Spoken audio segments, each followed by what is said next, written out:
Living in the northern part of Washington state gives me the opportunity to observe the transition of the 4 seasons. In contrast to milder environments, there is such a distinct difference between each and every part of the year. Since I was a little girl, I loved going out in nature and had the distinct privilege of being able to call it one of my teachers. I was schooled at home most of my childhood, and I would say overall my education was defined by outdoor expeditions, movement, endless reading and writing, preserving an insatiable love of learning into my adulthood.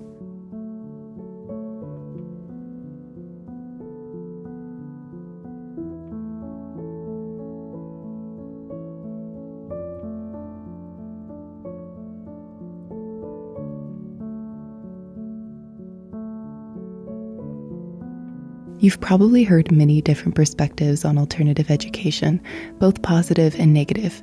I'm not here to affirm or defend, because I know so many educations, traditional, non-traditional, and anything in between, can be imperfect and complicated.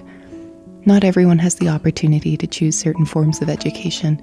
Some don't have the opportunity to even learn how to read. So this video isn't meant to say anything except share a story of a child that grew up mostly barefoot and enjoyed an unconventional education, and in some ways childhood, having known nothing to compare it to until she was older. My homeschool experience enriched my life, and while I would not recommend it, as I don't think it is possible or would suit everyone, sharing stories can be so beautiful and important for considering new perspectives.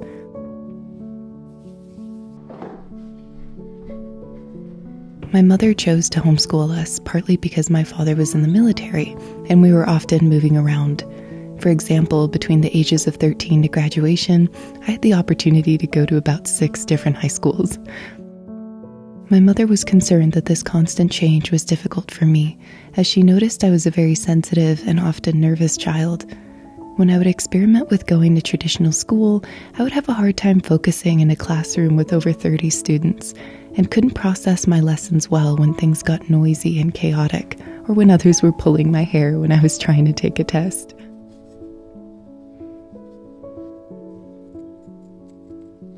I was used to using my body throughout the day to move and exercise, often reading my textbooks while I was walking around outside. It felt strange to me to sit in a chair for over 6 hours a day, treating my body as something I wasn't supposed to use most of the time. I'm not saying this as a criticism of schools. All I know is that I personally struggled to feel energized when I wasn't able to move.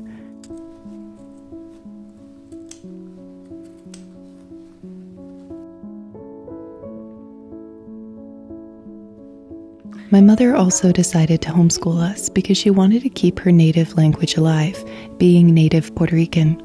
Her dream was for her children to grow up being fluent Spanish speakers, and I admit I'm very grateful for that because it helped me value my heritage and get employment opportunities later in life.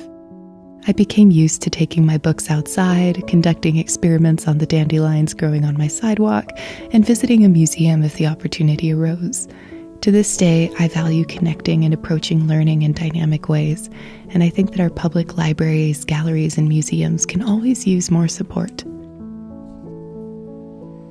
Being schooled at home also meant that my day was much shorter. I would do the same amount of work, but there was very little time spent waiting for other students or going over concepts that I already understood. I had a lot of time left over. This was extremely important for me, and that is why I will always advocate for anyone struggling with stress or simply hoping to try something new to embrace mindful boredom and allow that quiet time without scheduled activities to help you understand yourself better and your passions. We so easily fill up our days to the point that we have no time for processing our experiences or simply to be, and I think I attribute these values to being at home a lot growing up, taking charge of my own learning when I had time off.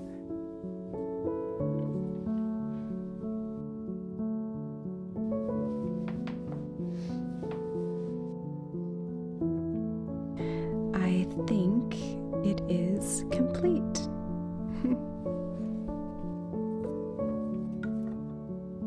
My schooling was focused on book learning, but we would get kits and science projects in the mail from an online program, often being able to take classes online with real teachers.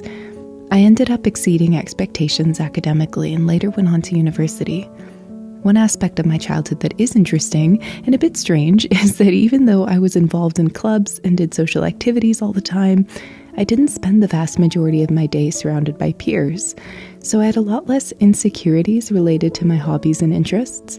For example, I played with dolls for years after many children would have stopped playing with them in exchange for more adult interests, because I simply didn't have a point of reference, so I just liked what I liked. Now, I definitely see the benefits of having a thriving peer group, but I did find it interesting that I spent a lot longer enjoying being a child instead of trying to act like a young woman, which is what I would see in my friends.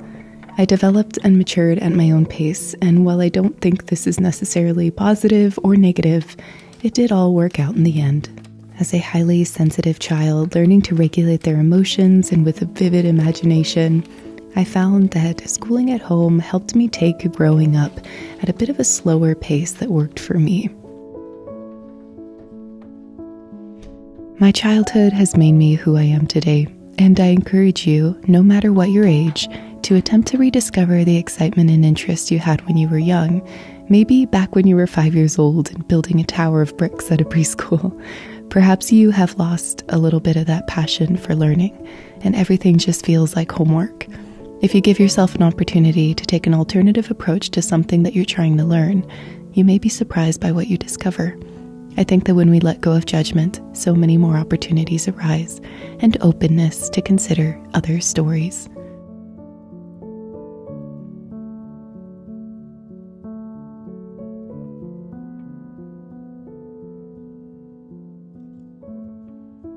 I have been working on these embroidery projects today, and it has been snowing outside, which was a bit of a surprise because it warmed up recently.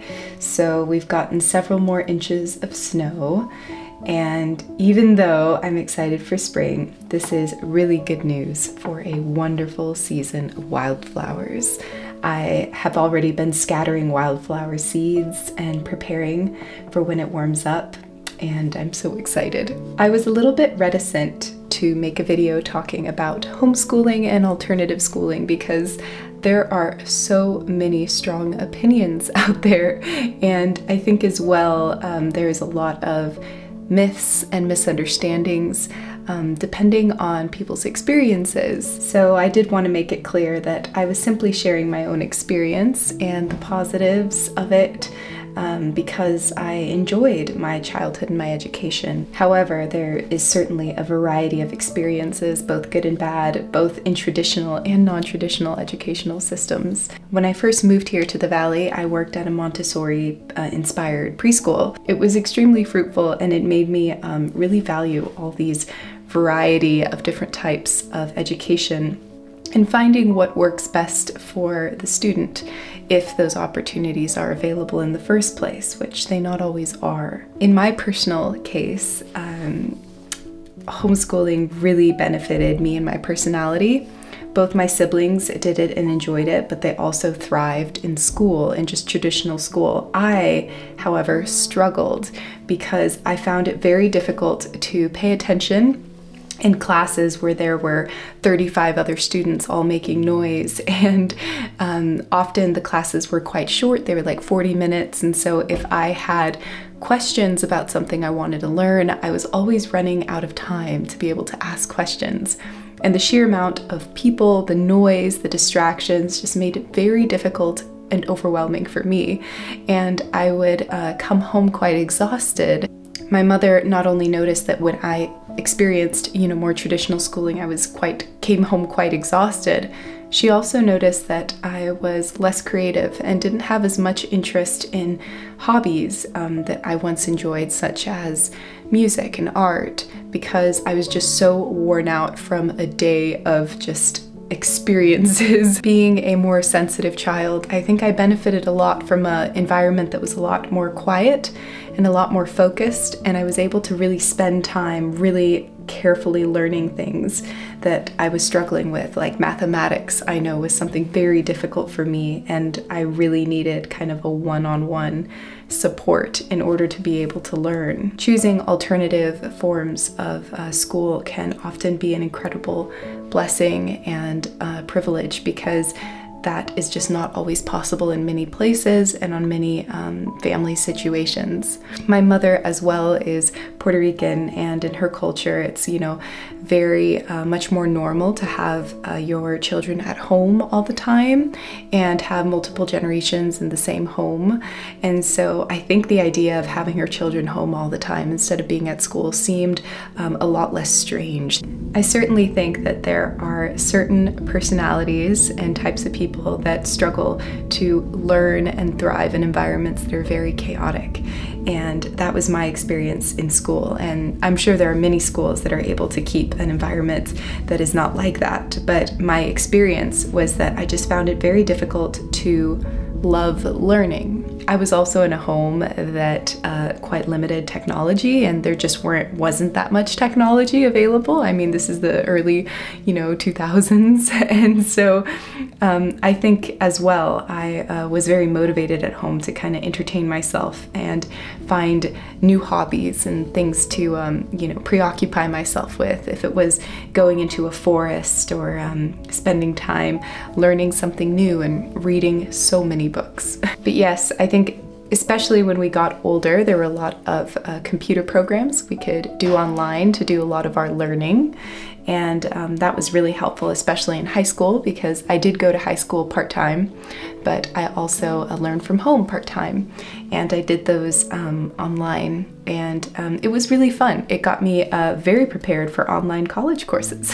While obviously a lot of you are not parents who homeschool their children, nor are you children who experienced an alternative education, but I thought it would be interesting to share, just because I think there's a lot of misconceptions and a lot of stereotypes out there that weren't true in my personal case. I feel like my education was very focused on reading books and going out in nature and going to museums and really taking my education to a lot of different places instead of learning all of it in one building. I think traditional schooling as well, I'm sure, really prepares you for a lot of aspects to the adult world and all that, and I see how there are so many positives to it and positives to alternative education for some individuals as well. One thing for me is that I remember when I first started going to school with a huge amount of my peers, I realized that I was completely out of the loop in regards to trends,